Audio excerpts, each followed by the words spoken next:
You and Lee work great together, and I need to know how civil you can be. I want to start teaming you two up again." "Why?" Black rolled his eyes.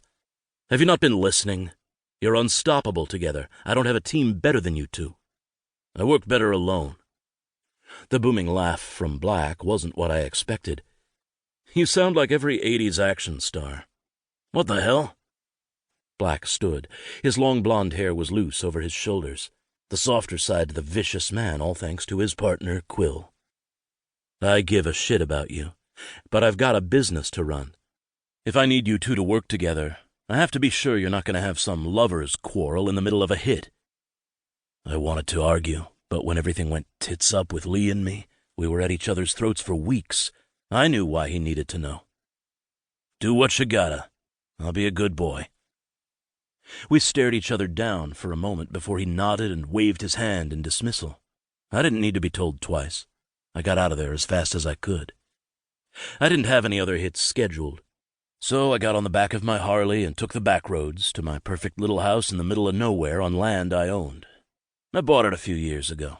There were no neighbors, no loud music, no one bothering me. I made great money working for Black, and had saved a lot from my past sins, too, but I didn't need much. Never did. As I stepped foot onto my porch, I took a deep breath. I hated answering questions about Lee. I hated aching for the man.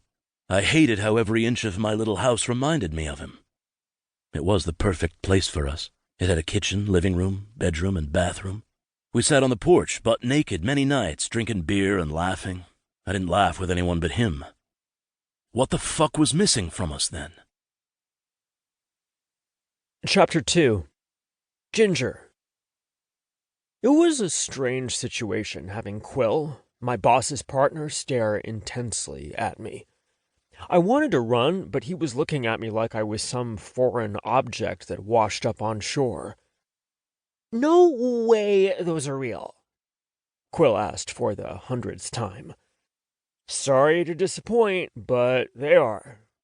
He was referring to my eyes.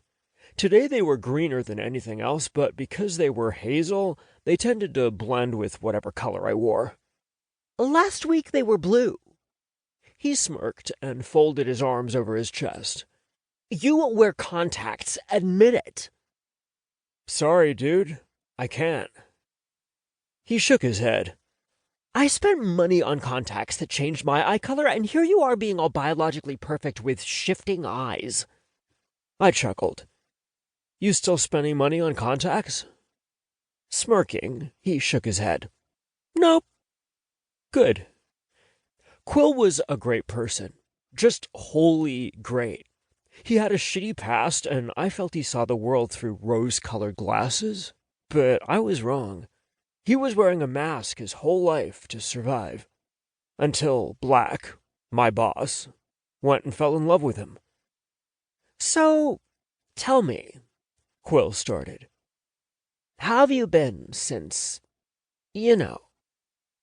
No one really asked me much how I was doing because we all had jobs to do. Most of the time they weren't pretty. Ended in blood. I had stepped in to help Snow and Christopher Manos and ended up drugged on the bed of a psycho and beaten. I remembered that whole experience like it was yesterday. The pain, the rancid words he used. I remembered how I internally chanted to endure.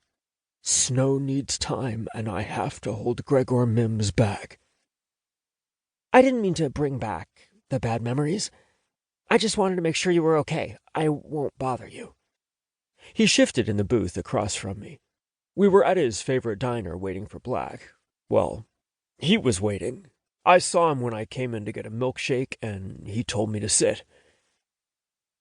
"You're fine. I'm okay, though."